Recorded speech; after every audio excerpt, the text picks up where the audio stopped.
তো রেল স্টেশনে এই মনে হয় শেষ হয়ে গেল। এখন মনে হয় পদ্মা সেতুর এই পর্যন্ত ছিল, এই শেষ পদ্মা সেতুর।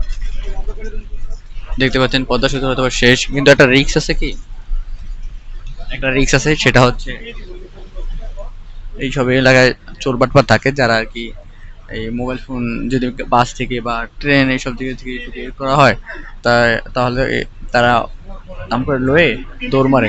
দৌড় মারলে আর এদেরকে আর পাওয়া যায় না, যার জন্য একটু সতর্ক থাকা সবার জন্য প্রয়োজন। আপ- আপনারা যখন আসবেন ওই সময়টা একটু সতর্ক থাকবেন, না হলে যে কোনো সময় চুরি ছিনতাই হতে পারে। বাংলাদেশের মানুষ অতটা সভ্য না, যার জন্য চুরি চুরি ছিনতাইয়ের জন্য বাইরের যে কান্ট্রির যে পর্যটক যারা আছে তারা আসতে বাংলাদেশে খুবই ভয় পায়। কারণ এই চুরি ছিনতাইয়ের জন্য আমরা মাঝে মাঝে মিডিয়ায় দেখতে পাই যারা ফরেনিয়ার আছে তাদেরকেও এরকম ছিনতাইয়ের সম্মুখীন হতে হয়। যার জন্য দেখা যায় তারা ঘরেও আসে না।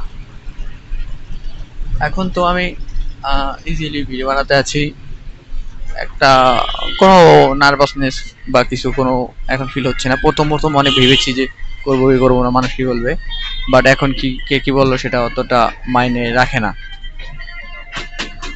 পদ্মা সেতুর থেকে বের হয়ে গেলাম, আমি কিছুক্ষণের মধ্যে হয়তো বা ঢাকা প্রবেশ করবো বা করছি সেটা কিছুই জানি না।